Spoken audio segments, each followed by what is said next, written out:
It's time for TPG Live. Today, the on-camera portion of our roundtable is joined by James Alexander. Previously, he worked at Apple, Adobe, and IBM. He can now be found at his latest startup as co-founder of Ask Me. Ralph Bautista, a mentee from session 11 of our free product management mentorship program located at theproductmentor.com. He's now Senior Director of Product at the Princeton Review, advancing AI and test prep.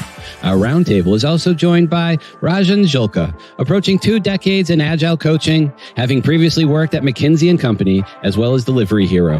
Rajan is now Senior Agile Coach at Building Minds.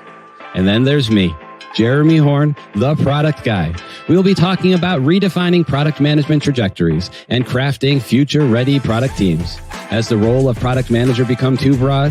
What are those best practices for the next wave of product innovation? Do OKRs really drive innovation? All this and much more coming up next on TPG Live, your go-to platform for all things product management, connecting you with industry leaders, trendsetters, and a global community of insights and unique perspectives. This is the Product Way.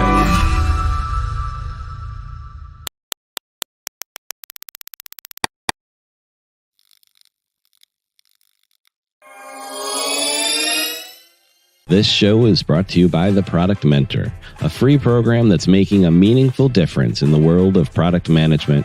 With a footprint in over 20 countries, The Product Mentor is where mentors come from esteemed companies you know and trust, like Google, American Express, Etsy, Oracle, and many more. Head over to theproductmentor.com to learn more. As the Product Mentor looks to the future, the first half of 2024 is shaping up to be a very exciting time. A new session and website are on the horizon, and they're actively seeking mentors. If you've ever considered contributing to the community, now is the perfect time. So why wait? Visit theproductmentor.com today to learn more and sign up. It's an opportunity to make a real impact, both on your career and the broader product management community. Don't let this chance pass you by. This show is brought to you by The Product Group. The Product Group isn't just another meetup. It's a thriving community that's been the go-to hub for product enthusiasts since 2009. The experience. You're sitting in a close-knit roundtable setting, either in person or virtually via TPG Live on YouTube. The conversation starts, and you're suddenly part of a dynamic dialogue that's as electrifying as it is enlightening. Who's this meetup for? Whether you're a product manager in a startup, a designer in a Fortune 500, a seasoned chief officer, or a student aspiring to break into the industry, the Product Group has a seat for you at the roundtable. It's a diverse community where you'll find a blend of fresh perspectives and seasoned wisdom, covering everything from the latest industry trends to timeless best practices. If you're ready to elevate your game and enrich your network, head over to meetup.com/pro/theproductgroup and join a chapter near you today. And if you're feeling adventurous, why not start a chapter in your own city? Just shoot an email to Jeremy Horn, aka The Product Guy, at jhorn, that is JHORN, at theproductguy.com. Are you looking to elevate your brand in the product management space? Partner with The Product Way, the go-to product management channel featuring a variety of shows like TPG Live. With a dedicated and diverse audience of product professionals, from newcomers to C-level execs, your brand will be front and center in conversations that matter. We offer exclusive sponsorship packages that put your message in the spotlight. Don't miss this chance to elevate your brand while contributing to the community. Email us at jhorn, that is JHORN, at theproductguy.com. Hello, product people. Are you ready to be part of the conversation that's shaping the world of product management? This is TPG Live, and I'm Jeremy Horn, also known as The Product Guy, and we are about to begin. This is your stage, no matter where you are in your product journey, from startups to Fortune 500s, interns to CEOs. We're a global community that values every voice. And that's what sets us apart. TPG Live is more than a show. It's a conversation shaped by you, whether you're on camera or off. Your insights, questions, and topics are what make this roundtable truly global and inclusive. TPG Live is not just another product management program. It's a community dialogue that spans the globe. So get ready to engage and amplify your impact. Let's meet the Roundtable. Hello, everyone. Hello.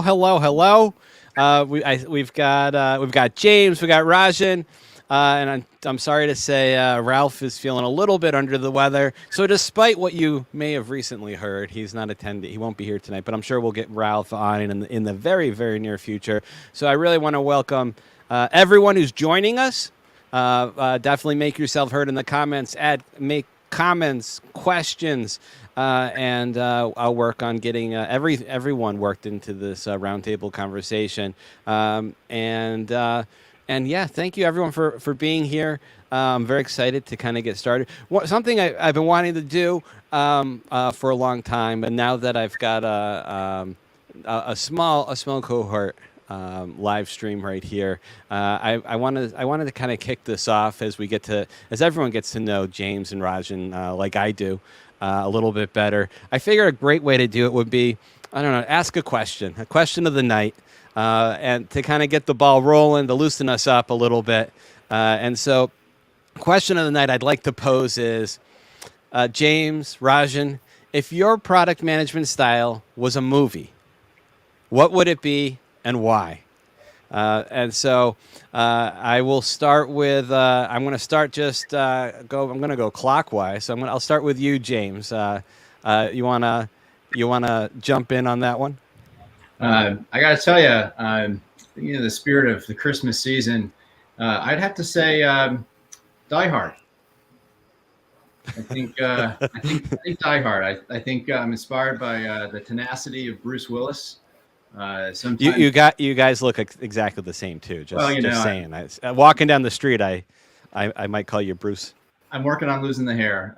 It's not being very cooperative, but yeah, I have to say, sometimes as a product person, you got to walk through glass, to get to the other end. Sometimes you got to do a little sleight of hand, to get your point across, or maybe feign a feature or two, or you're testing, false boxes and false switches to see what your customers actually do if they want a feature you've got. But more importantly, you never give up in the face of a challenge, of a customer who's not cooperating. When you know your idea is right, you know you can bring value through a product. You just stick with it until the very end. Awesome, Rajan, what's your movie? Yeah, so I would give you two different types of answers, one a movie and one a book, because I have been really inspired by this book by Kim Scott that's called The Radical Candor. In the book, he really talks about two different aspects of leadership. One is caring personally. So we as leaders really have to look in terms of making sure how we are creating that environment where everyone feels being cared and then challenging as well. So there's a second aspect of leadership where we have to challenge enough for people to really produce the great results that they are capable of. So that's a great book that I've read by Kim Scott. And about the movie, there is this really interesting Netflix series called The Playbook, where they showed 5 different styles of coaching, and I have been very inspired by all different coaches. One of the person in that series has coached Ronaldo, and he tells the audience that it's really how important it is for people or great people who are great contributors in their team to be also good team players. So he brings together that kind of collaboration aspect into the team environment and really make sure that he takes and builds great teams as a coach. So both these things have been amazing to me as of now. Awesome. So you want to be a book and so you're a book and a movie. So I'd say for myself, I've had an unfair advantage. I've been wanting to ask this question for a while, but I would say that as I thought this through, I had trouble. I was faced with a dilemma. I thought Ocean's 11 for teamwork and diversity. I thought Groundhog Day for iterative improvement. I thought the Matrix for seeing processes beyond the surface. Frozen for, features. Let it go. Let it go. And Ferris Bueller's Day Off for balance and prioritizing fun. But then, that really wouldn't be following the essence and the core of the question if I just listed, I guess, not a movie, but an entire theater's worth. I think the best one that probably would capture my style is, I don't know if you're familiar, there's a Disney movie, Big Hero 6. And if you haven't seen it, it's a great one. It's also reimagines San Francisco, Tokyo, I believe it's called. I think in Big Hero 6, I think it really captures just my own essence. So teamwork, iterative innovation. It's like just the coolest little robot guy ever. A willingness to let go, and just an importance, really understanding the importance of work-life balance and taking time to heal and enjoy life. And so I thought Big Hero 6 probably best captured myself, my style, in one movie, as opposed to listing the entire catalog. So we're gonna, as we're about to just jump into our first topic, our first theme for the night. I just want to, anyone watching, please post your questions and your thoughts into the YouTube chat. I'm going to do my best to work everyone into the conversation. So James and Rajan is the way I like to think of it is our on-screen roundtable, but everyone else joining us, you're part of the roundtable as well. So definitely post your questions, post your comments, post your thoughts, and I'll work my best to get as many people involved in the conversation, get as many perspectives as possible involved. So really, to just start out, I want to talk about, it's the end of the year.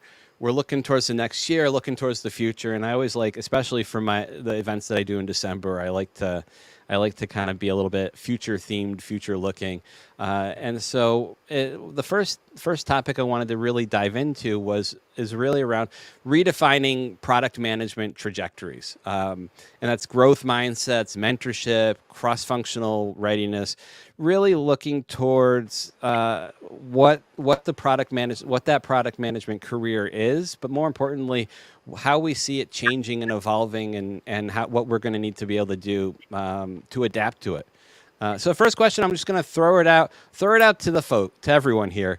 And in that is the concept of the T-shaped skill set that it's very often used to describe product managers outdated in today's product management landscape? Is the role of product management becoming too broad and kind of risking a jack of all trades, master of none? Who would like to tackle that one first? And with that delay, I'll call on James. Maybe I'll take it, and it's... Or Rajan. Go for it. Okay, so yes, so let me take that. And I think it very well relates with what we just shared out in our first question about the book or the movie that we really liked. We talked about such a broader horizon of product. We talked about teamwork, we talked about iterative innovation, entrepreneurship, leadership, so many areas. And let me say this as well, it's not that easy. It's not easy to wear so much of different styles of hats when you play your role really well. And I think with the question of T-shaped skills, it's now even evolving further. It's going towards W-shaped, or we call it comb-shaped skills, where we really have to understand not only one skill in depth, we have to understand a lot of other details and a lot of other skills in depth as well. So I like calling product people as mini CEOs of the company, because they have that power, they have that skill sets and knowledge to really create great products. And in order to do that, we have to really leverage all those skills that are under our umbrella. And I think we are not generalizing by knowing more. We are just adding more value to our customers and products by knowing more skills. Don't you get concerned, like the term, like calling product managers the CEO of the product? don't you get concerned a little bit sometimes about that terminology, but more so that all of a sudden product managers start acting like CEOs or little mini CEOs, and sometimes um, empires of their domain kind of overstep or misunderstand their mandate, or maybe the especially the more junior folks, the power and authority that they actually have in their day to day.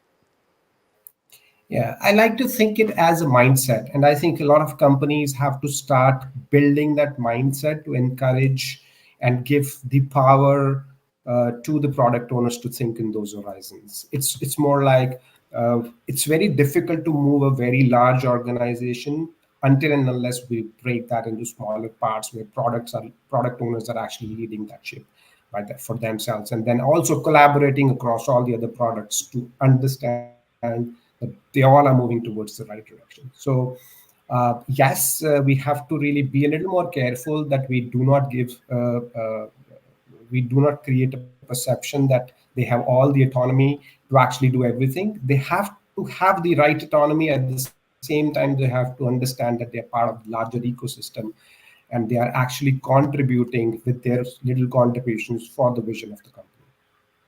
This might be a nuance, but I think it's, I mean, for me, I think about it as sort of less of being a CEO, but more about, thinking like an owner.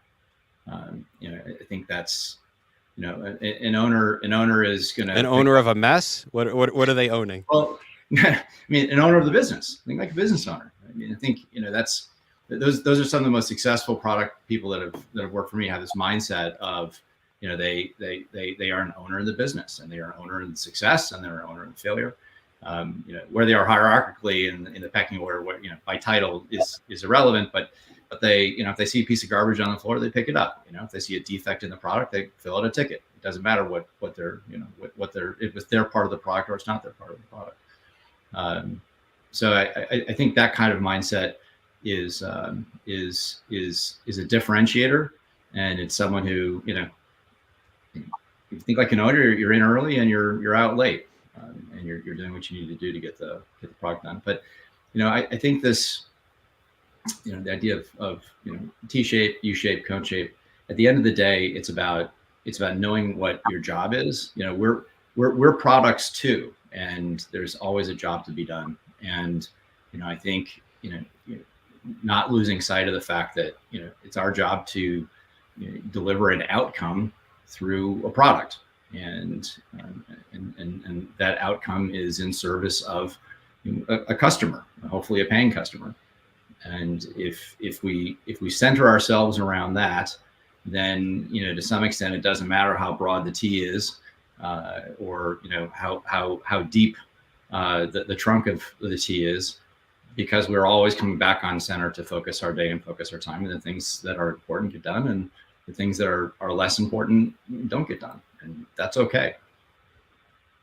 I'd say one of the things I've noticed is just the expanding scope of product manager, and I think as that role has been expanding and growing and growing and growing, I guess one of the concerns I have in a lot of places, and I'm curious to know what you think about this, in that the product managers increasingly being expected to be kind of a jack of all trades. Is the scope, this expanding scope of product manager, kind of an enhancement, or is it really hindering the effectiveness of product teams? Well, when you say, can you talk a little more about expanding scope and what you mean by I think I know what you mean, but I just want to make sure I understand what you're. Yeah, I think expanding scope from the amount of different types of initiatives that the product person has to do, the different skill sets a product manager now has to demonstrate, from user research to user design, from design, user research, understanding all the latest greatest technologies, your AIs, your cryptos, your et cetera. Knowing, being expert at talking to the tech team, at talking with the board, at talking with partners, et cetera, et cetera. I can keep listing like all the different things that product managers are increasingly expected to not just do, but also be expert at. Is it asking too much? I, So if I see from the larger umbrella, product person has to have people skills, has to have product skills, and then also some set of technology skills to understand the product.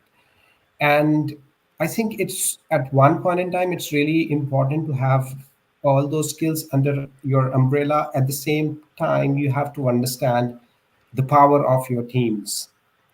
Let's say if you have a team where you have a lot of people who understand technology, then you let the team play that game and you be more on the people side or more on the product side. At the same time, there could be a possibility that you have a great team who understand each other well, who has great collaboration, however, needs more help from you on the product side, on the stakeholder management side. So understanding how you cope up together with your team skills and how you leverage your skills to contribute to the larger purpose of the product can be very helpful for a product owner to know. To answer your question, I think it's great to have all the skills. However, it's also important to understand how are you leveraging those skills. You should not just serve the team, you should lead the team as well. Sometimes we fall into that generalized bracket by doing everything as a service to the team and not leading them where they need help on as a leader. So balancing that leadership skills with the service skills can help product owners come out from that generalized bracket and really be more valuable for the teams and the vision of the mission that the teams have. I think I'd just add to that with and pick up where Rajan is leading off in terms of management. I think it's okay to expect a lot of your team, but I think it's leadership's responsibility to make sure that they're utilizing the various resources and product people on their team and shielding them from things that they don't need to worry about, and helping them be skilled up in the things that they do need to worry about, and making sure they've got the headroom to get their job done. I think it's kind of a failure of leadership to some extent to place too many burdens on a product team. I mean, your example of design, there, I'm sure there are a lot of talented product people who can do design, but my guess is that, in my experience anyway, they're pretty few and far between. So you need to really understand. That doesn't mean that they don't design amazing products, and it doesn't mean that a designer isn't necessarily going to be able to think through all the different things in terms of finding product market fit and meet the market. There's clearly overlap there, but I think making sure that your team knows what their jobs are is and has the ability and resources to do their job is direct responsibility of the management team running that team. Yeah, I think as we look towards the future of product management, as we look towards how the trajectory of the role of product management, the career of product management is shifting and changing. I think the product manager, or that product leader, may be a more apt way of describing the role. It needs to increasingly find ways to leverage everyone else's skill sets.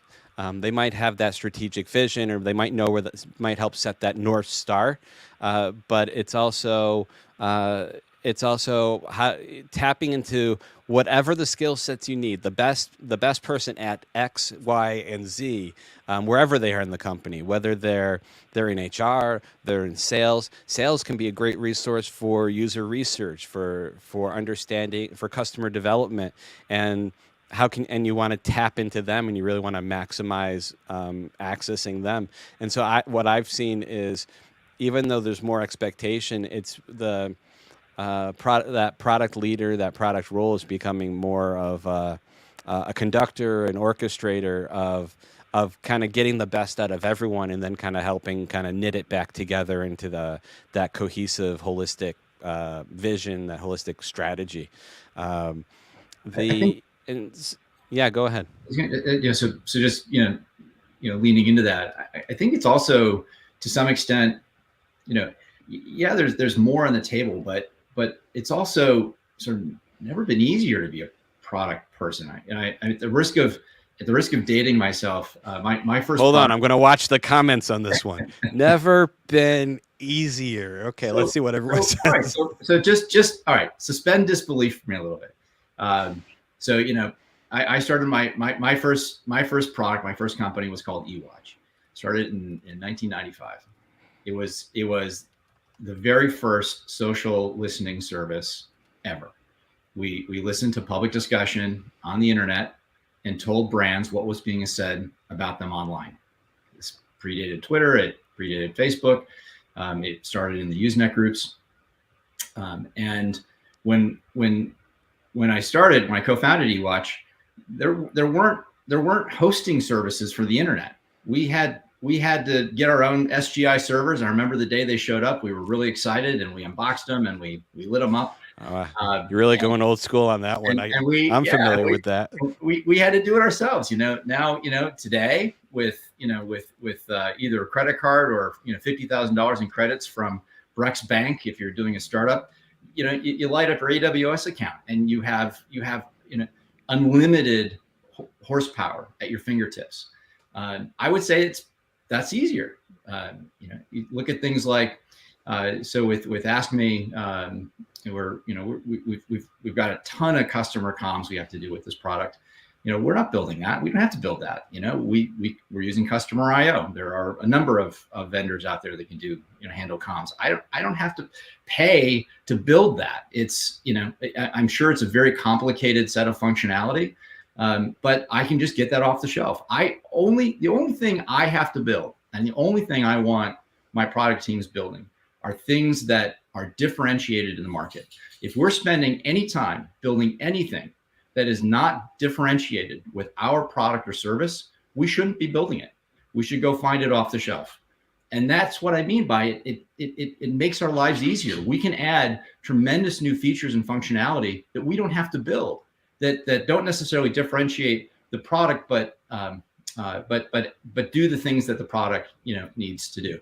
And the third point I'll just make about being easier today is ChatGPT and these LLM models are amazing. They're scary, they're fun, they're interesting, but they're also helpful.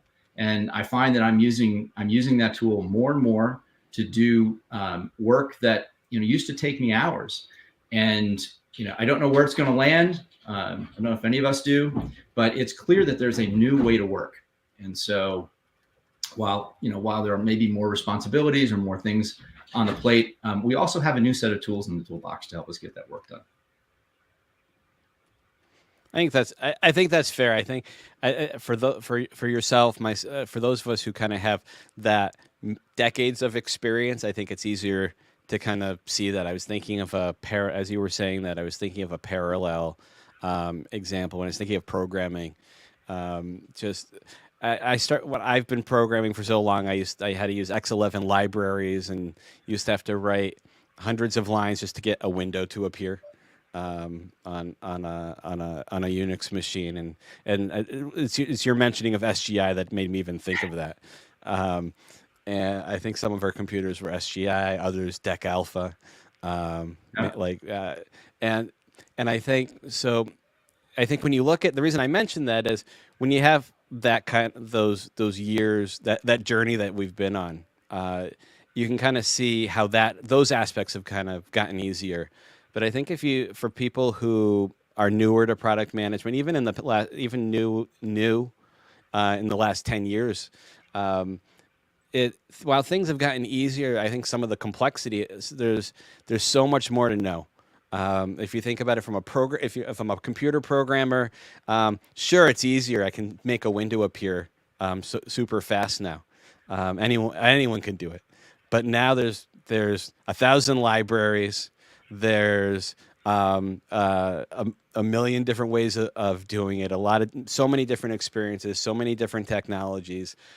So in some sense, I think it's easier. In other senses, I think it's harder. And I just give that as a parallel because you triggered in me when you said SGI, and I'm now stuck down memory lane working to claw my way back.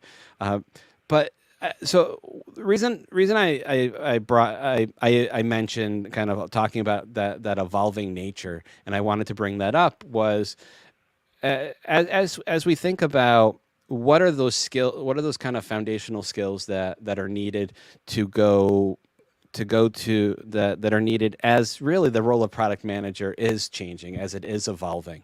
One of those areas, one of the things that I think is everyone hears very commonly is growth mindset. You need to have a growth mindset. You need to. My first question that I want to put out there and maybe get it out of the way, or maybe we'll go deeper into it, is has growth mindset just become a buzzword that everyone just has, and it's lost all meaning, or do you think it still has relevant meaning to folks out there? Maybe we should define it for the audience so we know what we're all talking about. Go for it. How would you define growth mindset? I want your definition. Rajan, you want to go for it? Sure. I think a growth mindset is not only important for product, it's important for every individual in the industry. And if you go back a few years, we were into an era where big companies will eat small companies. However, with ease of technology access and ease of information, we are today into an era where fast-moving companies will eat up slow-moving companies. It's not important to be big or small, it's important to be fast. And to be fast, we have to leverage growth mindset. We have to understand how important it is for us to continuously improve, continuously learn, and continuously keep on challenging ourselves in order to be better in this really evolving world.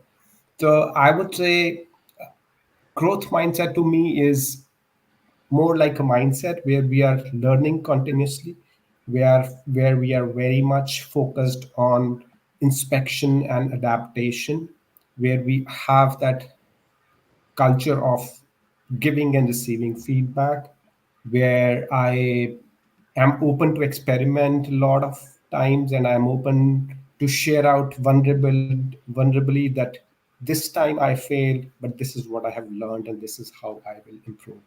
So there are a lot of aspects within the growth mindset that can actually help us be more faster, to be more disruptive in the world, and create products which the world needs.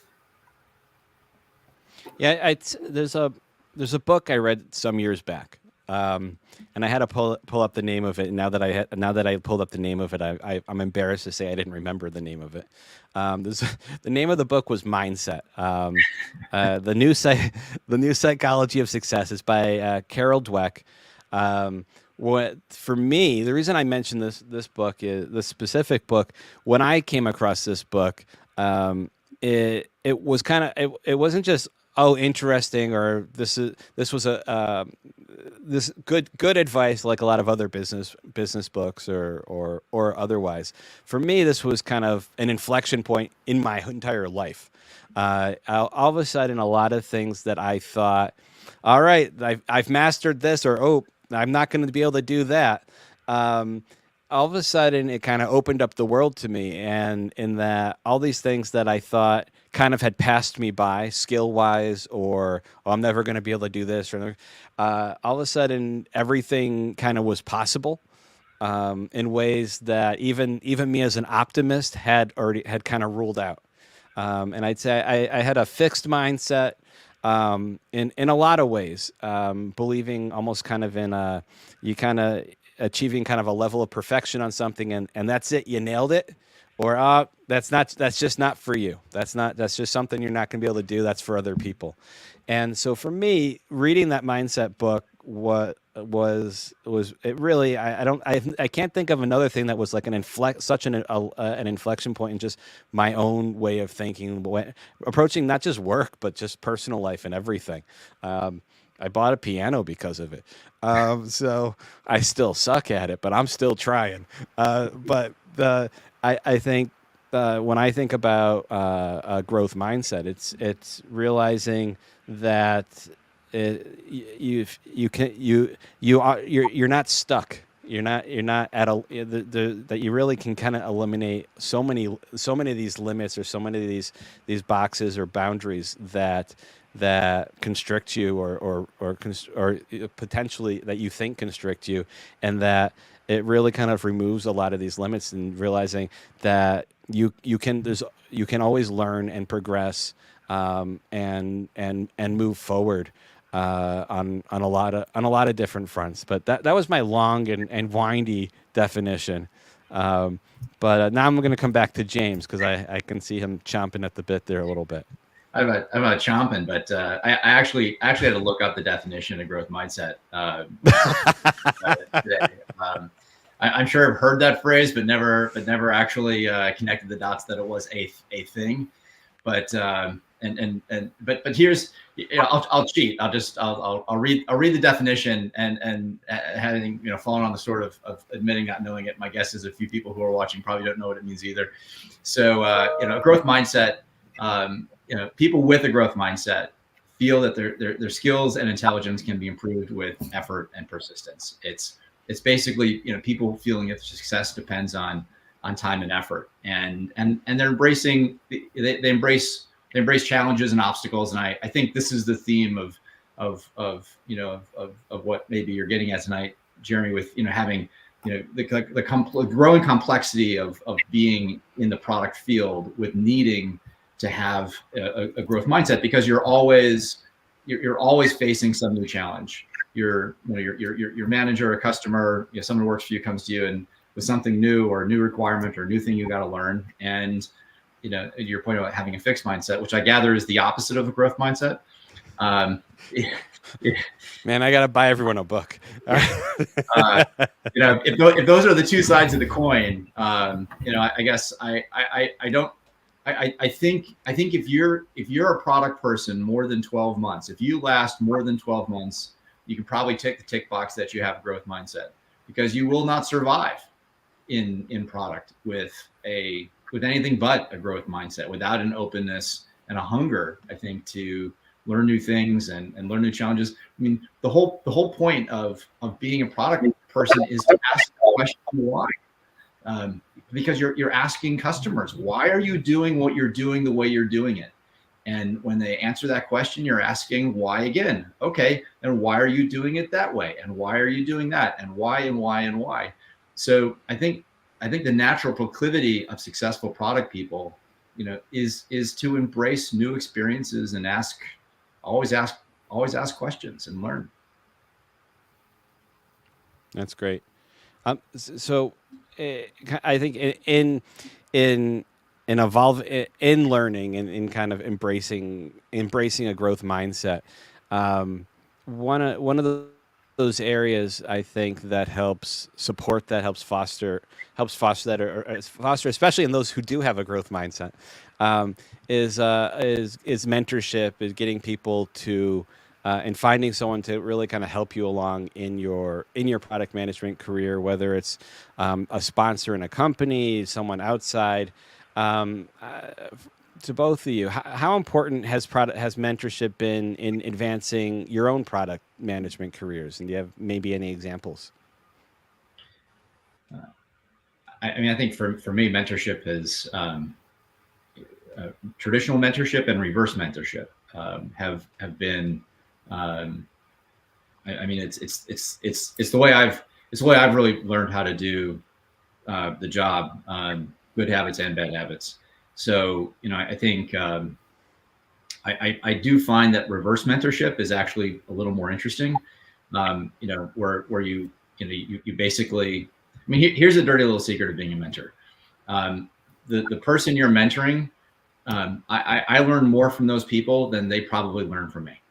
I hope that's not the case, but I learned so much by, working with people who are coming up, who are curious, who, are trying to get a new skill set, because they, again, sort of that product mentality, the asking why, the wanting to understand, and I guess maybe it's as you move into sort of the position of being, having some life history, oftentimes the products that we're building are for the generation who we're mentoring, and so to have the ability to understand, the way they think, the way they view the world, is incredibly helpful.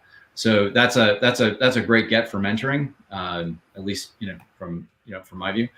And then there's just it's just rewarding to be able to say some things that seem to help people, and I think we get in a fixed mindset, and we think we're kind of there, and everyone kind of knows what we know, and the reality is we all have our own journey, and we all have our own own things that are special, the way we've connected dots in our brains, and sometimes when we can actually share those things and get them out of our heads in a cohesive way, you see someone go, huh, that's really useful, I hadn't thought about it that way, and that's really rewarding, as well. So So are you defining reverse mentorship as when you learn from when the mentor learns from the mentee? Yeah.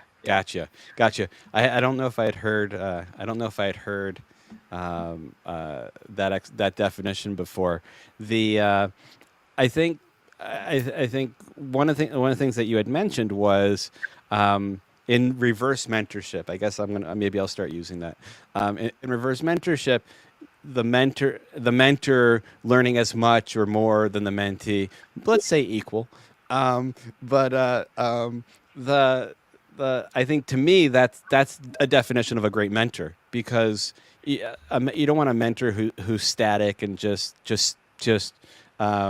giving directives or asking questions, or posing questions the mentee needs to be thinking about. But putting yourself in a situation where you're learning, where you're able to get as much value, or I guess in your case, even more value than the mentee, out of the relationship. That's what you want in a mentor. That's I think a great example, of just great mentorship.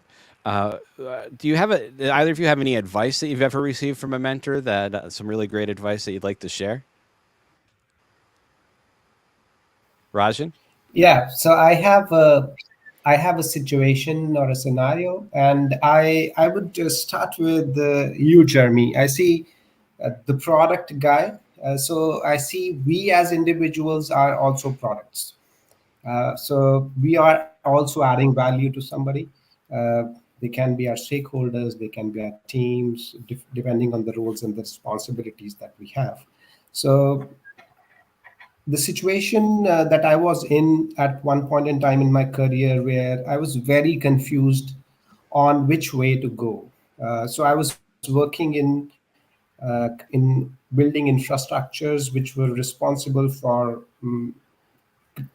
creating video calls or VoIP calls, which is very similar to Zoom and Microsoft Meets today.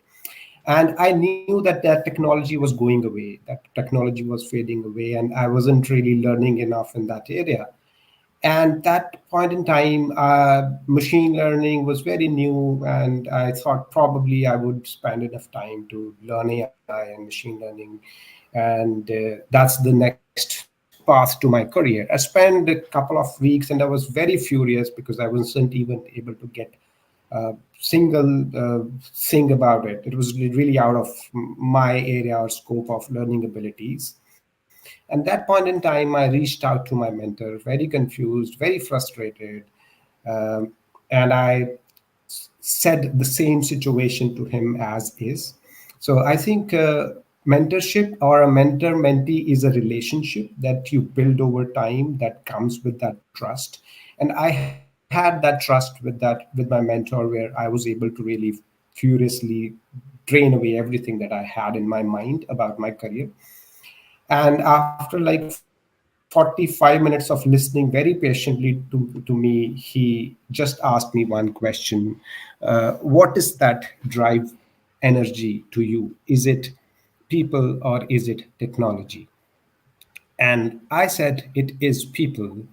And he said, you have your answer. From that day onwards, I never spent that much of efforts in learning technology or AI. I spent more effort on people, and that's why I was able to really clear path for myself into being an agile coach and where I am. And I think mentorship plays a very vital role, because many point in times you are standing at a stage where you're very unclear, where you have to really uncover those blind spots that are hiding within you, and you need somebody's help to take that out for you. And that person really helped me through and gave me that direction, which is why I am at my career stage, very clear on what I want to do next in my life. I got one for you. So my second product, my second company, my second startup is called Mybrary, and we were basically Wait, say that again. Mybrary. Mybrary. Mybrary, like my library. Okay. Yeah. All right. Yeah. That All that right. was not an uncommon reaction when I introduced myself. I've had a worse naming company, but I won't derail your story. But Yeah, yes, making sure I heard you correctly. It didn't survive, so maybe that's why. But all in the name. Yeah. Well, after I sold eWatch, I had a couple nickels to rub together.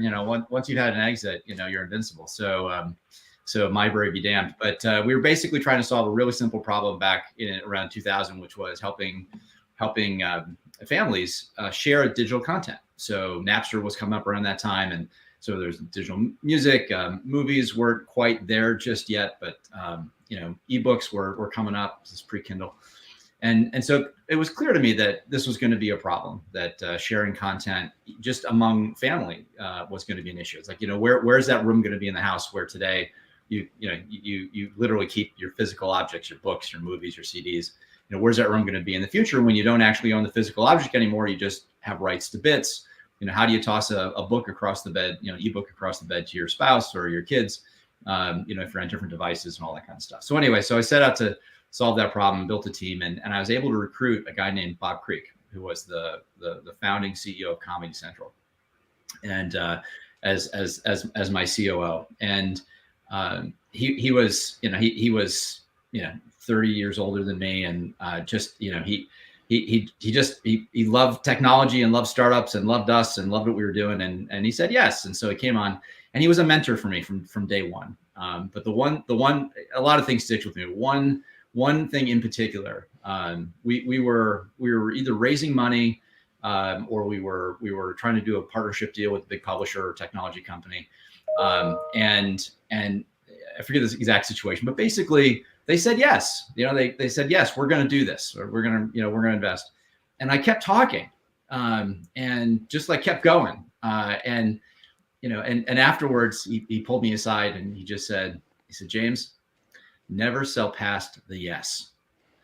So the minute somebody says yes, I literally stand up, shake their hand, and walk out. Greatest piece of advice ever. Really awkward when you're on a plane flight. Well, sometimes you got to go on the wing. But, you get the idea. You can undo a deal, just as fast as you got the deal if you keep rambling your mouth off. So once you got what you want, stop talking. Awesome. I really love that. Thank you for that, James. I think that's a great advice. So to kind of wrap up this topic, and as people are thinking about what do I need to be doing as I prepare for next year, the year after, and the many more years in the world of product management, I'm curious what are product managers best served by being generalists and kind of adapting to the emerging trends, or do you feel that product managers should really specialize in a specific domain, and that domain could either be a type of technology, you could say AI, that domain could be healthcare. What are your opinions on this? And also, I'd say to the folks listening, feel free to share your opinions as well, and I'll get them on air, or get additional questions and follow ups on air as well. Rajan? Yeah. So I think it's kind of a hard question to answer, and to me, it's kind of a mix of both. We cannot really be great at being a product person with just the generalized skills. At the same time, we should not go so deeper that we only understand one or two things and really do not know the broader categories of the skill sets that the product people needs. So it's kind of a mix of both, depends a lot on the situations that we are playing the role in. Let's say if I am working in a technology company and I'm product owner of a really technology heavy team, then there is some sort of technology skills that I may need. At the same time, when I am working in very product oriented company, then I need more of users skills, more of customer research skills, and more of people oriented skills rather than being more technology oriented. Yeah, so it's more situational and mix of both to me. So, as an agile coach, especially I like having you on camera, not as a product manager, but as a person who works also with a lot of product managers, works with product very closely. As an agile coach, I'm kind of curious where you land on this as applied to other agile coaches. Like, should agile coaches have specialties in different industries and different technologies, or does being a generalist work better for that type of role? Yeah, for agile coaches, there's one thing which we are very clear about, that we are more like enablers than contributors. So I like to take this analogy that if we are playing a game of a football, we are the ones who will pass the ball. We will never score the goal for you. We will pass the goal to somebody who's a striker, and he or she will score the goal. Because our role is to enable people, to make them feel motivated about the work that they are doing and the success they deserve. So for us, it's more important to understand the skills that we have. Our skills are very different from the skills of the product people or from the technology people. We come with skills who has the ability to create an environment where ideas can flourish, where collaboration can happen, where facilitation can happen. So I think the skills are pretty separated. And the great part of being an agile coach is that we can actually work in many industries. So I have worked in industries like IT, telecom, waste management, healthcare, food, fashion, multiple areas. And we really do not need that kind of deep dive, depth knowledge of domains, because our skills are more on understanding how people can create better decisions together in a collaborative way. And we know all those skills and techniques to help the groups to do that. And I think that's the I section of our skills. And then the T section of our skills is more to understand each and every role a little bit and how we can help them enable their work. I think for me, Jeremy, there's sort of two vectors. There's your sort of professional vector of the skills that you need to be a product person and to understand how to do those things. And then then there's the or maybe that's the vertical vector. But then there's a horizontal vector, which is what industry are you in? So I think there are lots of people and product people who are in an industry and have been in industry and will always be in the same industry because they like it. They have their connections. They know the business. They know all the ins and outs. And within that industry, their skills, their process skills are the professional skills are transferable, within. But then I think you've got product people that are probably more like me and maybe and you, where I mean, I've managed over 20 product teams in my life, and whether it was social listening, my first one, or digital media, my second one, or at Adobe, I ran the ebook business, I ran the type business, the font business, I ran the PostScript business. I started and launched the first generation of Adobe stock photos. At IBM, I was on a variety of different product teams, from Marriott to the enterprise rental car group, enterprise, to Starbucks coffee. And now I've got a startup called Ask Me, which is helping creators monetize, collect, aggregate, answer, and monetize questions from across all the social channels. So just a whole hodgepodge of different kinds of products. But the one consistency between all of them was understanding the customer need and knowing how to transfer that customer need into a product and innovate and iterate on that product. And in some cases, kill that product after a while. So, the product life cycle, understanding that is portable and transferable. And I think it's one of the great things about being a product person is, you don't have to stay in an industry. Your industry is, solving problems and delivering outcomes to customers who will pay you for that outcome. And that can apply to any industry that happens to be interesting to you at the moment. Yeah, no, I agree with that wholeheartedly. I think when I'm hiring a product person, I almost always prefer them to be from a different industry. Even better, especially kind of middle and the junior rungs of product management. Even better if they're not from product management at all. I'm looking for a mindset. I'm looking for a core philosophy. We can teach you how to do user research. But if you really want to help people, if you really want to help solve problems, I want you on my team. And we can kind of help build up the rest of it.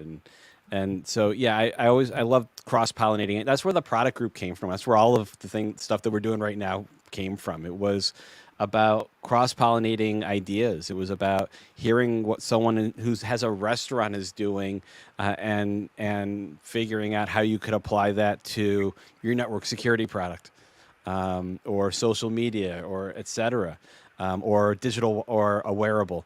So that I believe very strongly in kind of that cross-pollination. I think it's great to have the contacts, it's great to have the experience, but I also think, hey, you get comfortable.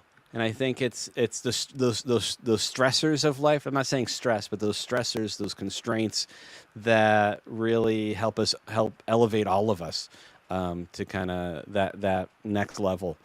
We do have a question from the audience that I want to read. Oh, I think we got a few questions. Hold on. So Kina Marie, if I hope I'm saying your name correctly, has a question for James and Rajan. I guess not me. Would like to know, especially as we're talking about the career the trajectory of product management, where it's going, and so for someone all the way at the early stages, what advice do you have for someone in the early stage of their career in product management? And I'll add to that question, especially as we look towards how we all see product management evolving and where it's going. Yeah, so maybe I can offer a couple of suggestions, and let me say, great question, and thank you for asking, Kina. I think initially, in our very early stages of product management, it's really important to understand the role that we are there for. And I have seen sometimes new product owners or product managers fall trap to being service to everybody. They are more like organizers or administrators rather than product owners. Be very careful. Don't fall trap to that area.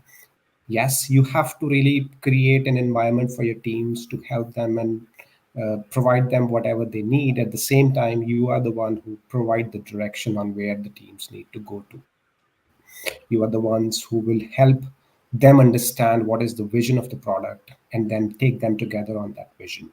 That's advice number one. The second thing over here would be to really emphasize on learning. Try to learn as much as possible in your initial product manager journey, because everybody around will have a lot of things to teach you, be it product, be it other people in technology, be it people from design, be it your stakeholders. Because as we were talking earlier, product ownership is a very broader umbrella. You have to have stakeholder management under your umbrella. You have to have understanding about the product, the user skills, the customer journey mapping skills, a lot of techniques and tools that you need to learn. So keep focus on learning and try to gather everything that you would want to from all the different sources of information that you can gather. And third thing I would say is to be customer biased. As Jeremy was just saying, that he would hire people who have that intention to solve the customer problems. And we are there to solve customer problems and add value to our customers by providing or creating the products based on their needs. And it's a very hard reality that 95% of the products are hardly being used that are created. Only 5% of the products are being the products which are really great products in the world. So don't fall into that 95% of trap. Be very customer biased. Think from the customer's perspective, and take those little steps in order to evolve through that journey. I put right up there, and with what Rajan said on the customer, if there's one thing you do well early in your career, it's know your customer, know that customer better than anybody else on the team, and the best way to really know the customer is to be the customer. So take the product if you can, and use the product. Actually try it out. Incorporate it in your life. Is it actually doing what it's supposed to be doing? I'll just tell you a quick story. So I was at IBM for about 4 years, and the first half of my time at IBM, this was about maybe 8 years ago. So the first half of my time at IBM, I was in IBM consulting, and I joined IBM consulting really thinking that I could work on a bunch of cool projects with really big companies with really big budgets, and I could bring product management expertise to the products. IBM was looking for that at the time in the consulting team, and so the very first product that I took on was for a coffee company in the Northwest, and they were thinking about a delivery service and enabling customers to have their product delivered to them. And they were looking at partnering with one of the several delivery services that were coming up at the time, and a company called Postmates. And so, among others,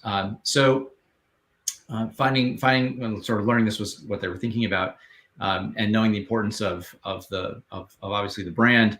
I went. I'm an executive in product at IBM, and I went and I became a Postmates courier for a couple of days. I went through training.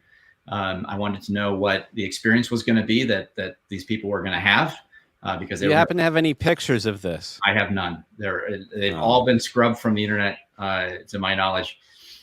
But what's funny was so I went through the training, and I went on duty, and the very first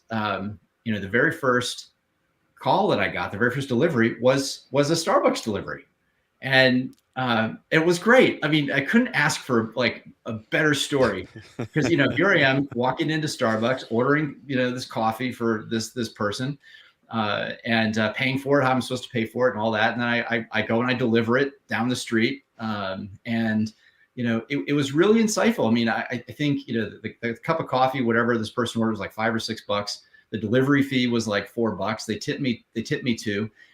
So just right there, just understanding this new service addition, and that customers were willing to pay this upcharge, and how do you keep the product hot, and all those things that would be part of delivering this new service. You hug it tight. It was, it's it was, coffee. Always protect it. It was great, and it was just, it gave me such insights that served myself and the product team, for months. I mean, ultimately, Starbucks didn't go down this path, and they didn't end up building it, but having those insights fed into the roadmap. It fed into how we built it. It fed into I think patentable subject matter that we were building around the service. It fed itself into the receipt we designed that would be printed at Starbucks with a large letters for time, just watching how this was going to be displayed in store. And lastly, because I had done this and I had the story when we were working with the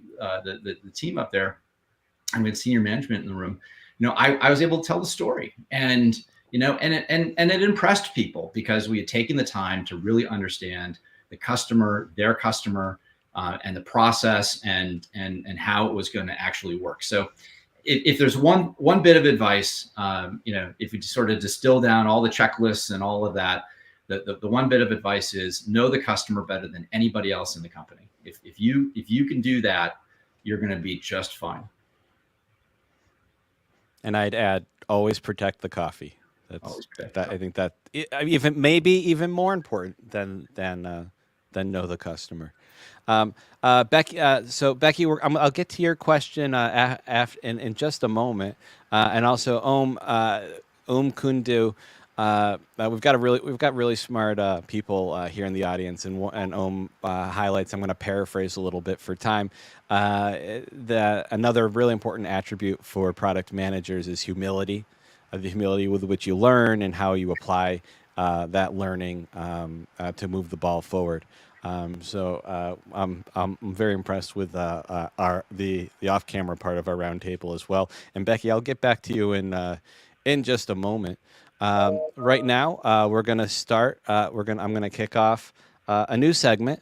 A new segment that we're doing. And let me kick it off. TPG Live Trivia Segment. This segment is brought to you by Whimsical, the workspace made for iterative product work. Whimsical helps product managers build clarity and shared understanding faster, with tools to help solve any product challenge. Explore ideas together on an infinite canvas. Pitch solutions with diagrams that show and sell your thinking. Bring all your product requirements into one living source of truth. Get your team on the same page with Whimsical.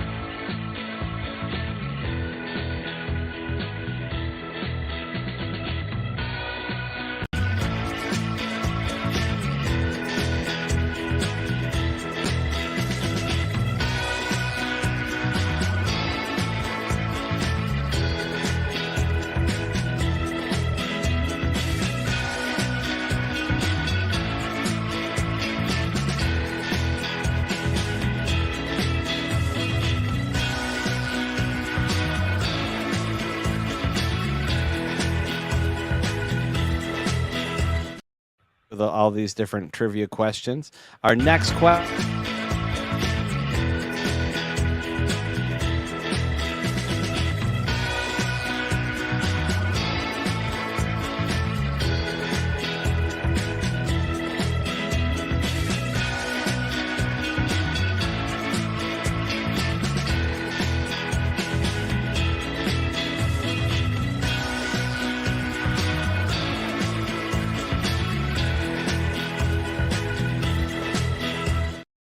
We've got for our trivia.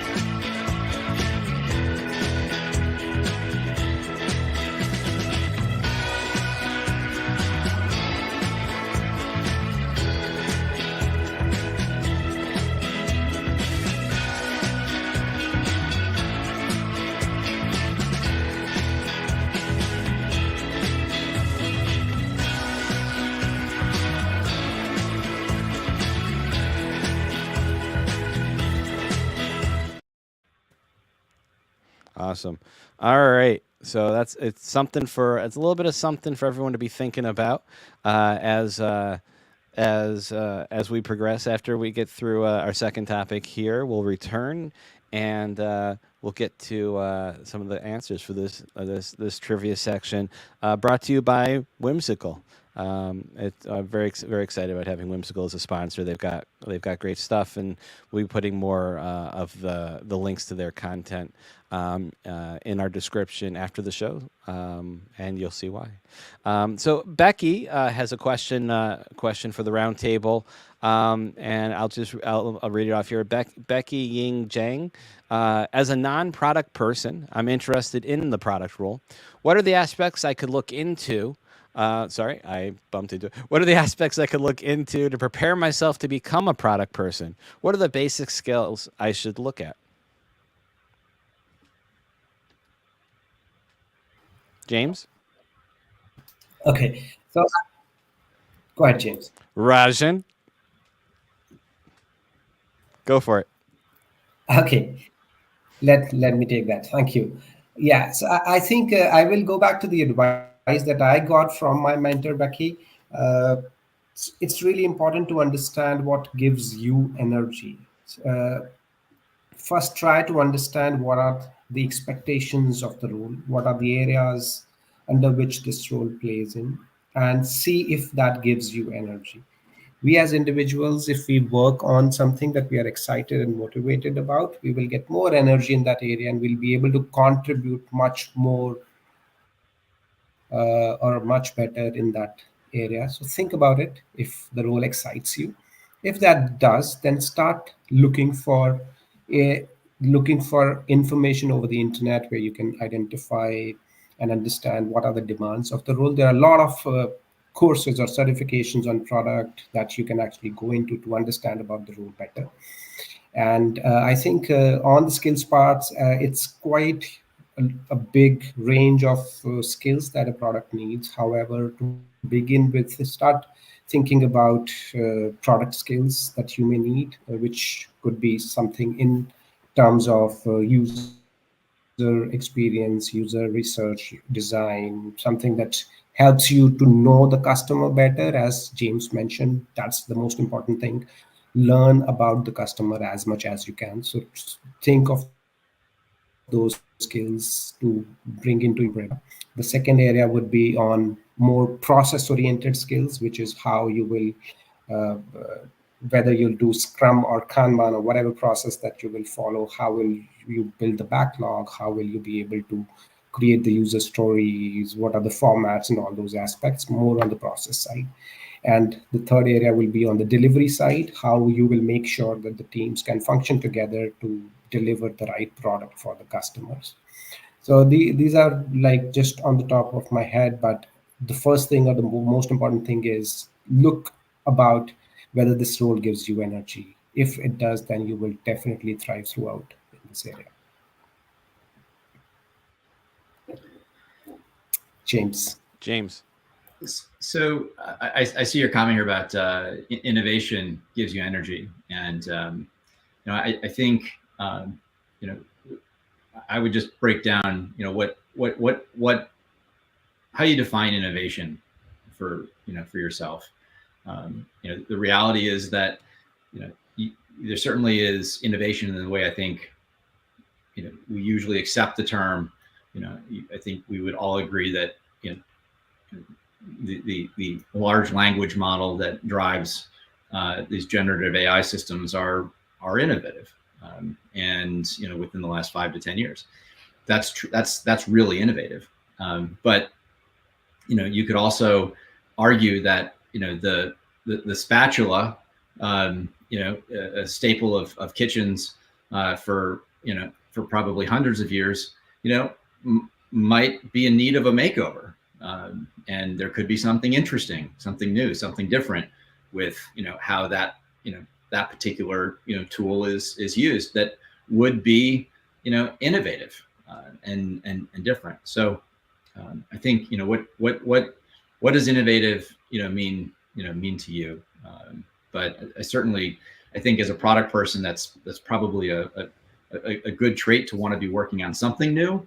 Whether it's on an existing product that's an existing thing that's been around for a while, or something that's truly new. But I think at the end of the day, I think Jeremy really kind of keyed in on it when he said one of the traits, or the trait that he looks for when hiring a product person, is is sort of a sense of awe and wonderment and how the world works, and and having a product focus. I think if you find yourself often saying to yourself under your breath, usually in an angry tone, there has to be a better way. You're probably going to be a good product person. I don't know that the angry tone under their breath. I'm concerned.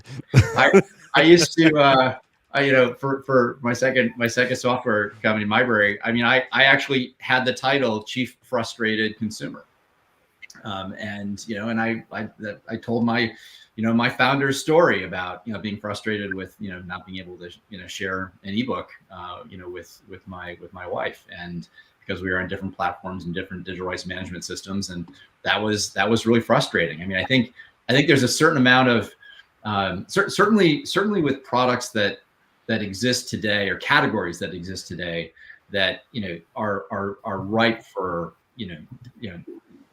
disintermediation or disruption in some way. I think frustration is probably pretty good there. I don't think it probably helped all the AI scientists at all the AI companies to get frustrated that the LLM models weren't working. But then again, the AI systems, AI's obviously been around for for decades, and who knows, maybe it was frustration with models that weren't working that led to the LLM models. But I think a healthy dose of frustration in a product person is probably not a bad thing.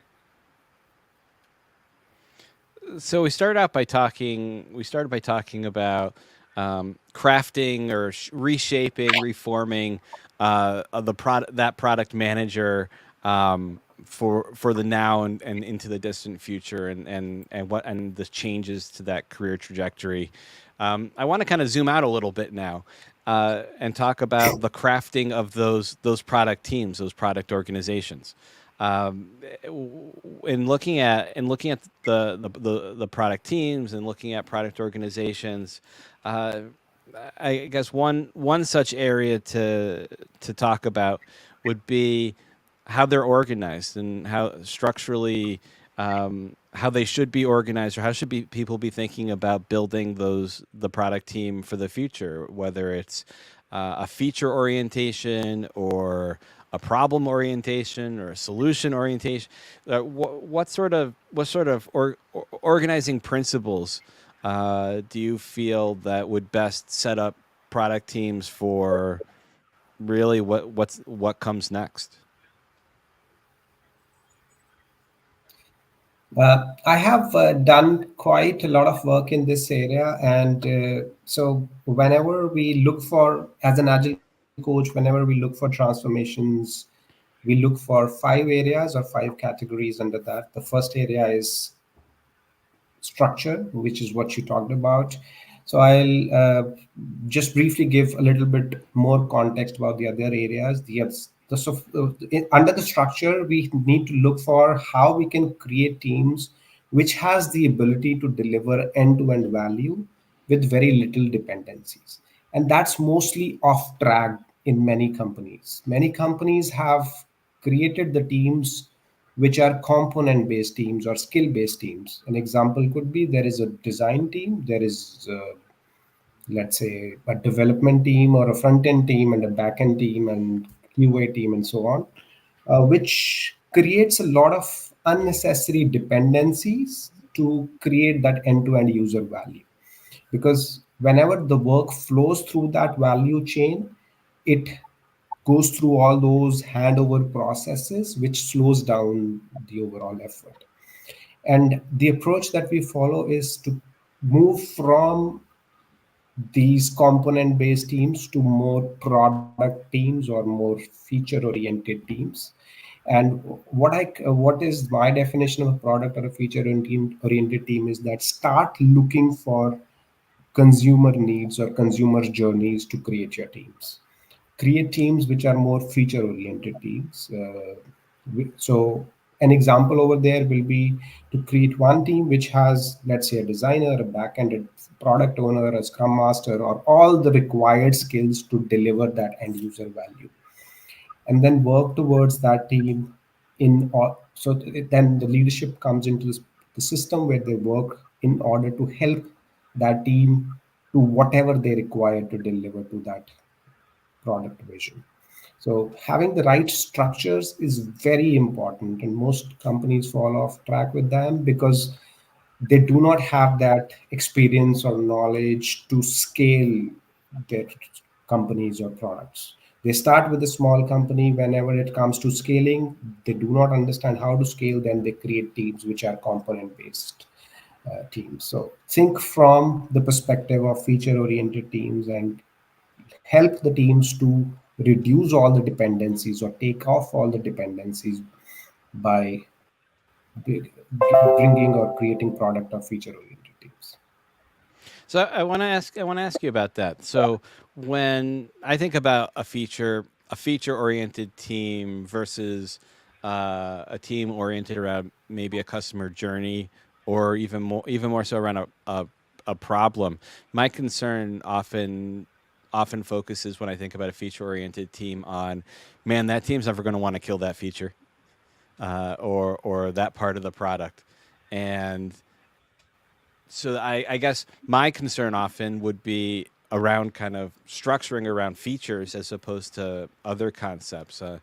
Is that am I correctly characterizing what you're describing as feature, or or do you have maybe some different thoughts there?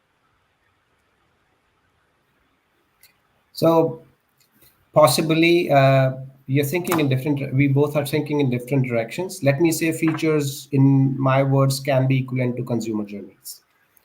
So it's not Okay. that one small thing, but it's more like a user journey. So let me give you an example. So I was working with one of the bank where we were finding problems that a loan that a user needs used to take 30 days or more to get processed. And we wanted to solve that problem for the users to cut it short to 1 day.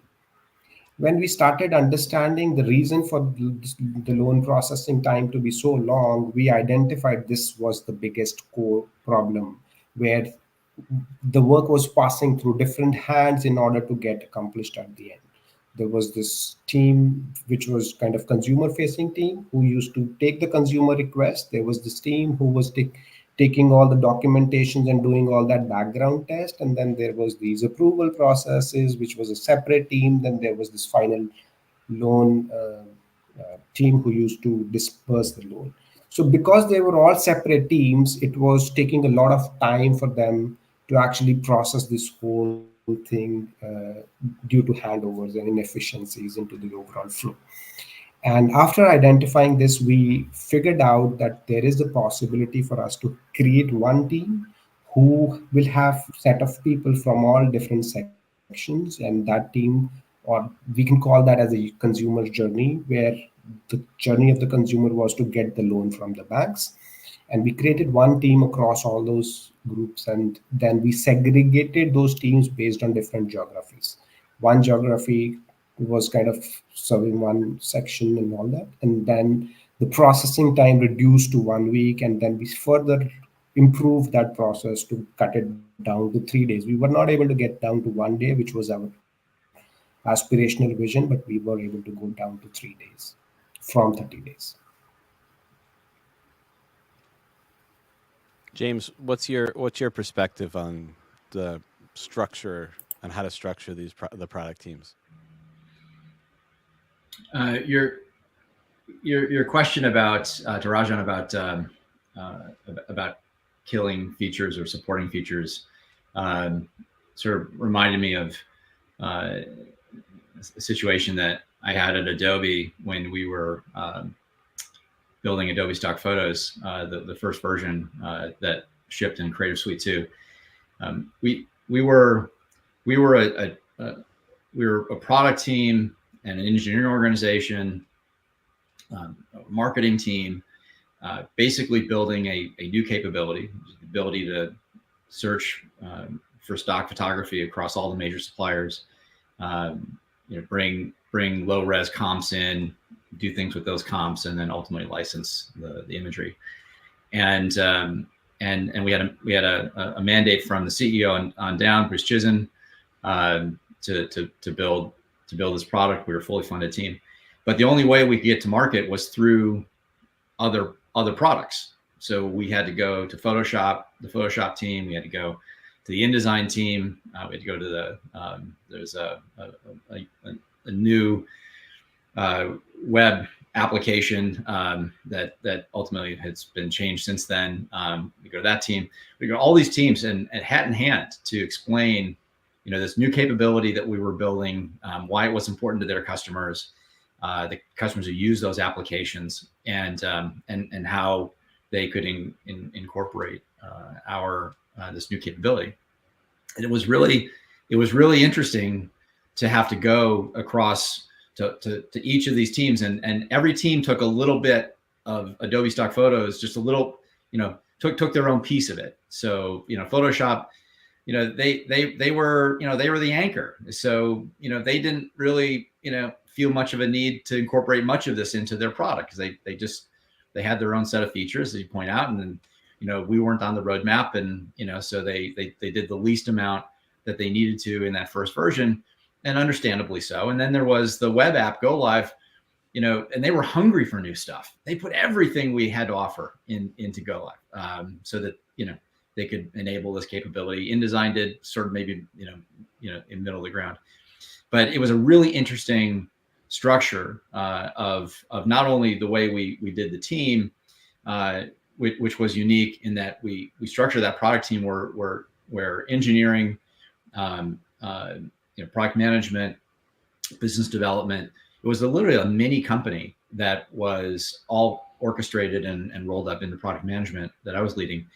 We deliberately left marketing out, although I had a dotted line into the marketing team. And we did that on purpose because we felt that we would have the most opportunity to get Adobe stock photos on the box if the marketing person was actually part of the Creative Suite marketing team, as opposed to being part of the stock team. And that worked. We were on the box. So that came through, and we had really nice integration. So it's just a really interesting structure that fit the need of what we were trying to build at that particular time, but also meeting the way the company was structured, in that we had this massive dependency on the other products to take this new capability to market. So we had to layer on top of those. So, how do you structure teams? I think you look at, again, back to the customer, how does the customer want to get the product or service that you're building? How are they going to pay for it? Where are they going to buy it? And you ladder up into, what the organization has to be to ultimately deliver that. Yeah, one structure that I particularly like. I learned from a tech startup a long time ago, and I've always remembered it, not just for the acronym that it produces, because that is definitely one of the highlights of it.